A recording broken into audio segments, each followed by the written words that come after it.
Hi everyone, welcome to Learn English Everyday YouTube channel. Tamil எழுத்துக்களோட உச்சரிப்பை வச்சு நம்மளால ஆங்கிலம் வாசிக்க முடியுமா அப்படின்னா கண்டிப்பா முடியும். ஏன்னா தமிழ்ல இருக்கக்கூடிய உச்சரிப்புகளுக்கு இணையான நிறைய ஆங்கில எழுத்துக்களோட உச்சரிப்பு இருக்கு. அதை ஓரளவுக்கு பேசிக்கா நீங்க கத்துக்கிட்டா இங்கிலீஷ் ரீடிங் ரொம்ப ஈஸி தான். அதற்கான லெசனை தான் தொடர்ச்சியா பார்த்துட்டு இருக்கோம். இதுக்கு முன்னாடி இக்கு அப்படிங்கிற உச்சரிப்பு நம்ம பார்த்திருப்போம். அந்த இக்கு அப்படிங்கிற உச்சரிப்பு என்னென்ன எழுத்துக்கெல்லாம் வருது, அந்த வார்த்தைகளை எப்படி நீங்க படிக்கிறது அப்படின்ற வீடியோ நம்ம 2 வீடியோஸ் வந்து ஷேர் பண்ணியிருக்கோம். அதை நீங்க செக் பண்ணல அப்படின்னா கண்டிப்பா செக் பண்ணிக்கோங்க. இன்னைக்கு நம்ம வீடியோல பார்க்கக்கூடிய உச்சரிப்பு என்ன அப்படின்னா இச்சு. இச்சு அப்படிங்கிற உச்சரிப்பு இங்கிலீஷ்ல எப்படி வருது, எந்த எழுத்துக்கு இச்சுங்கிற உச்சரிப்பு இருக்கு, அதை எப்படி நீங்க ரீடிங் பண்ணணும் அப்படின்றத ரொம்ப சிம்பிளா இந்த வீடியோல நம்ம கத்துக்க முடியும். அதுக்கு முன்னாடி நம்ம சேனலை நீங்க இன்னும் சப்ஸ்கிரைப் பண்ணாம பார்த்துட்டு இருந்தீங்கன்னா மறக்காம சப்ஸ்கிரைப் பண்ணி வச்சுக்கோங்க. இந்த மாதிரி ரொம்ப யூஸ்ஃபுல்லான வீடியோஸை மிஸ் பண்ணாம பார்க்க முடியும். ஸோ வாங்க இன்னைக்கான லெசன்குள்ள போகலாம். இச் அப்படிங்கிற உச்சரிப்பு இங்கிலீஷ்ல எந்த எழுத்துக்கு வருது அப்படின்னா சியும் ஹெச்சும் சேர்ந்தா அதோட சவுண்டு வந்து நம்ம இச் அப்படின்னு சொல்லி கொடுக்கணும்.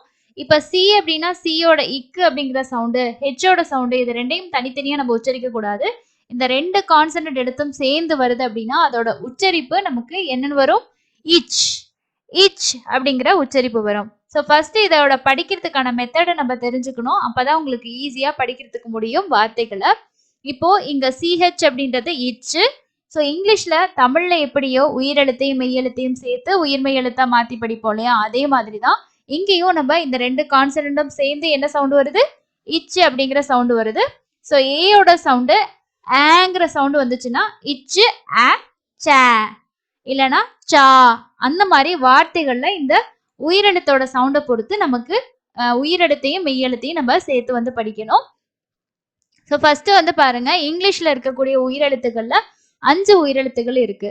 ஸோ இப்போ நீங்க 2 விஷயத்த ஃபர்ஸ்ட் நீங்க தெரிஞ்சுக்கணும். அது ஃபர்ஸ்ட் என்ன அப்படின்னா, இந்த சிஹெச் அப்படிங்கிறது ஒரு வார்த்தையோட ஸ்டார்டிங்லயோ இல்ல இந்த சிஹெச்சுக்கு அப்புறமா இந்த 5 வவல் பிளஸ் வந்து இந்த வைங்கிற வவல் வந்துச்சு அப்படின்னா நம்ம உயிர்மெய் எழுத்தா மாத்தி படிக்கணும்.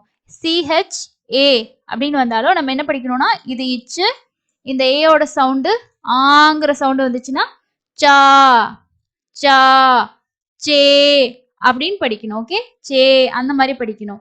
இதுவே இங்க ஈயோட சவுண்டு ஈன்னு வந்துச்சுன்னா இச் ஈ சி, இச் ஏ சே.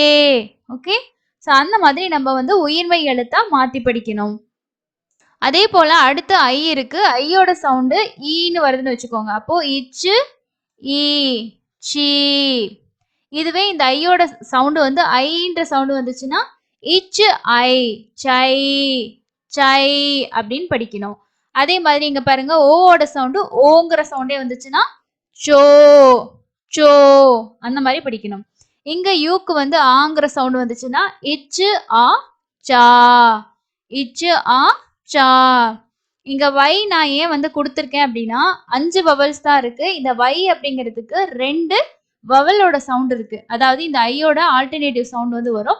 ஐங்கிற சவுண்டு ஈங்கிற சவுண்டு ரெண்டுமே இந்த வைக்கு இருக்கு.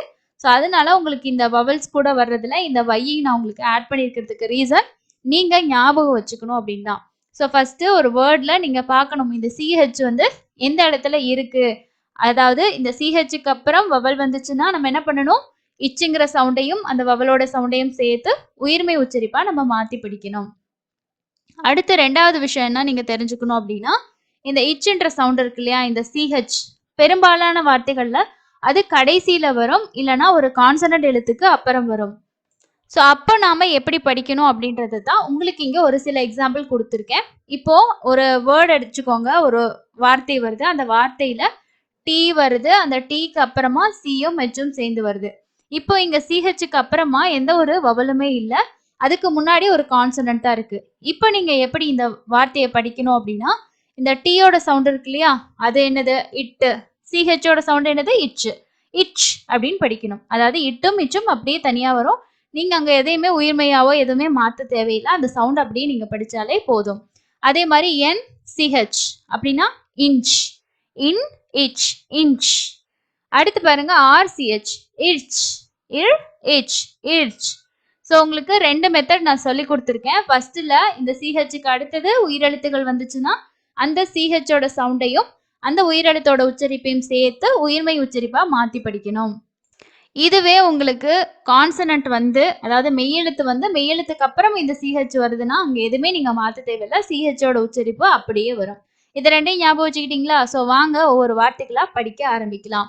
சிஹெச்சோட உச்சரிப்பு இச்சு அப்படின்றது மட்டும் கிடையாது. இதுக்கு இன்னொரு உச்சரிப்பும் இருக்கு. ஆனா இங்கிலீஷ்ல நிறைய வார்த்தைகள்ல இச்சுங்கிற உச்சரிப்பு தான் வரும். ஓகேங்களா?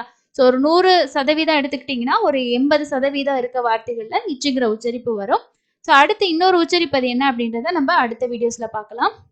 இப்போ நம்ம இச்சுங்கிற இந்த உச்சரிப்பை வச்சு வார்த்தைகளை எப்படி படிக்கிறது அப்படின்னு பார்ப்போம். இங்க எல்லாமே நான் உங்களுக்கு தமிழ்ல கொடுத்துருக்கிறது. இந்த இங்கிலீஷ்ல இருக்க இந்த எழுத்துக்களோட உச்சரிப்பை தான் நான் கொடுத்துருக்கேன். நீங்க தமிழ்ல பார்க்கும்போது இதை செயின்னு படிப்போம். அதாவது சே போட்டு பக்கத்துல ஈ போட்டு இன்னு எழுதுவோம். செயின் அப்படின்னு எழுதுவோம். நீங்க என்ன ஈ போட்டிருக்கீங்க, தப்பா எழுதியிருக்கீங்க அப்படின்னு நீங்க நினைக்காதீங்க. அதனாலதான் ஃபர்ஸ்டே சொல்லிட்டேன். அந்தந்த எழுத்துக்களுக்கு என்ன உச்சரிப்போ அதுக்கு தமிழ்ல இருக்க உச்சரிப்புக்கான எழுத்தை நான் இங்க மென்ஷன் பண்ணியிருக்கேன். ஓகேங்களா? ஸோ ஏன்னா நம்ம உச்சரிப்பை வச்சு மட்டும்தான் படிக்க போறோம். தமிழ்ல அப்படியே நம்ம எழுதி படிக்க போறது கிடையாது. இப்போ ஃபர்ஸ்ட் வேர்டை நம்ம எப்படி படிக்கணும்னா சிஹெச், அதுக்கு அடுத்தது பாருங்க ஏங்கிற ஒரு உயிரெழுத்து வந்திருக்கு, அடுத்து ஒரு ஐங்கிற உயிரெழுத்து வந்திருக்கு. இங்க வந்து இந்த ஏக்கும் ஐக்கும் சேர்த்தே சவுண்ட் வரும். அது என்ன சவுண்டுனா எய் அப்படிங்கிற சவுண்டு. ஓகே, ஸோ அப்போ இச் எய் செயின் செயின் செயின். புரியுதுங்களா? ஏன்னா நம்ம இங்க என்ன பண்ணணும், இந்த மெய்யெழுத்தையும் உயிரெழுத்து உச்சரிப்பையும் சேர்த்து தான் படிக்கணும். அடுத்து லாஸ்ட்ல இருக்க என்னோட உச்சரிப்பு இன்னும் அப்படியே வந்துருச்சு. அப்ப இதை எப்படி படிப்பீங்க? Chain chain. அதே மாதிரி சேர், இங்க வந்து ஏர், இது மூணுமே சேர்த்து ஏர்ங்கிற சவுண்ட் வரும். அதாவது ஏர். அப்போ சேர் சேர். புரியுதா? அடுத்தது பாருங்க சாட் சாட். இந்த ஆறுங்கிறது இருக்கும், ஆனா ஆரை வந்து நம்ம அழுத்தி படிக்க மாட்டோம், சாஃப்டா சவுண்ட் கொடுக்கணும். இச் ஆ சா இட் சாட் சாட். அதே மாதிரி பாருங்க அடுத்து இந்த சிஹெச் பிளஸ் இஏயோட சவுண்டு ஈங்கிற சவுண்டு வரும். ஸோ இதெல்லாம் உங்களுக்கு டவுட்டா இருக்குன்னா நம்ம ப்ரீவியஸ் லெசன்ஸ்லேயே தனித்தனியாக சவுண்ட்ஸ் நிறைய வந்து ஷேர் பண்ணியிருக்கோம். செக் பண்ணி பார்த்தீங்கன்னா உங்களுக்கு புரியும். அந்த மாதிரி நீங்கள் சவுண்ட்ஸ் தெரிஞ்சுக்கிட்டீங்கன்னா நான் எப்படி உங்களுக்கு இங்கே வந்து அந்த உச்சரிப்பு சொல்லி படிக்கிறேன்றது புரியும். ஓகேங்களா? ஸோ இஏயோட சவுண்டு ஈங்கிற சவுண்டு. அப்போ எப்படி படிக்கணும்? இச்சு இ சி. பியோட சவுண்டு என்னது? இப்பு சீப். அதே மாதிரி இச்சு ஐ சைல்டு சைல்டு. இச் ஏ சே இக் செக் சே இக் செக். இச் இ சி இல் சில் சில். இச் ஆ சா chunk chunk. So last word எப்படி படிக்கணும்? சங்க் அப்படின்னு படிக்கணும். ஸோ அடுத்தது பாருங்க, இங்க வந்து இப்போ நம்ம உயிரெழுத்தையும் மெய்யெழுத்தையும் அதாவது இந்த சிஹெச்சோட உச்சரிப்புக்கு பக்கத்துல வவல்ஸ் இருக்கக்கூடிய வார்த்தைகள் பார்த்தோம். இப்ப அதுக்கு அடுத்தது நம்ம சிஹெச் அப்படிங்கிறதுக்கு முன்னாடி நமக்கு கான்சனன்ட்டோ ஒரு வவல் வந்துச்சு அப்படின்னா அதை எப்படி படிக்கிறது அப்படின்னு பார்க்கலாம். இதுவும் அதே மாதிரி தான், ஆனா நான் ஃபர்ஸ்டே உங்களுக்கு சொல்லி கொடுத்துருக்கேன். இந்த சிஹெச் அப்படின்றதோட சவுண்டு ரிமைனிங் உங்களுக்கு அப்படியே தான் இருக்கும், எதுவுமே நம்ம மாற்ற தேவையில்லை. ஃபர்ஸ்ட் எக்ஸாம்பிள் பாருங்க, பியோட சவுண்டு இப்பு இ பி இச் பீச். இப் ஆ ப இச் பேட்ச். ஓகே, அதே மாதிரி இல் ஆ ரேஞ்ச் ரேஞ்ச். ஸோ இங்க வந்து ஏங்கிற சவுண்ட் வரும். ஓகே, ரேஞ்ச் ரேஞ்ச் அப்படின்னு படிக்கணும். அடுத்தது இல் இ ரீ இச் ரீச். ஸோ ஈக்கும் ஏக்கும் சேர்த்து ஈங்கிற சவுண்டு. அப்போ இரும் ஈயும் ரீ. சிஹெச்சோட சவுண்ட் என்னது? இச். ஸோ இங்க எல்லாமே பாருங்க லாஸ்ட்ல சிஹெச் வர்றதுனால அந்த இச்சுங்கிற சவுண்ட் எப்படி இருக்கு உங்களுக்கு? அப்படியே இருக்கு, நம்ம எதுவுமே மாற்ற தேவையில்லை. இன்னும் ஒரு சில எக்ஸாம்பிள் பார்க்கலாம் பாருங்க.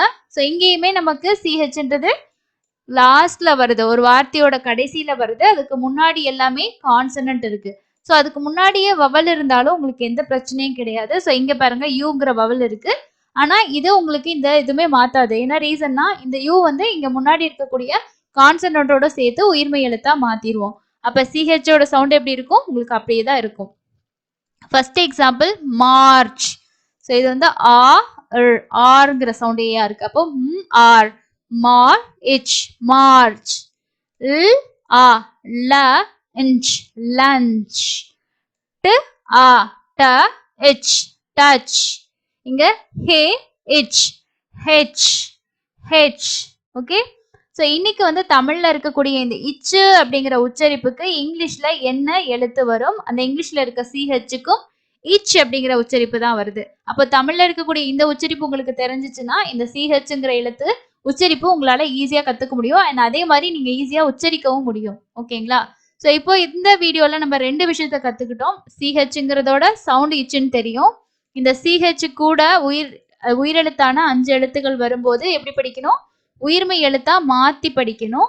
இதுவே இந்த சிஹெச் கடைசியில வருது, மிடில்ல கூட வரலாம். இப்போ மேட்ச் இந்த மாதிரிலாம் பார்த்தீங்கன்னா, முன்னாடி உங்களுக்கு டி இந்த மாதிரி ஏதாவது ஒரு கான்சனன்ட் வரும். இந்த மாதிரி வந்துச்சுன்னா, இந்த சிஹெச்சோட உச்சரிப்பு இச்சு அப்படின்னே தான் இருக்கும். நீங்க எதுவுமே சேஞ்ச் பண்ண தேவையில்ல. ஓகே. ஸோ இன்னைக்கு வீடியோல இந்த உச்சரிப்பு உங்களுக்கு ஈஸியா புரிஞ்சிருக்கும் அப்படின்னு நினைக்கிறேன்.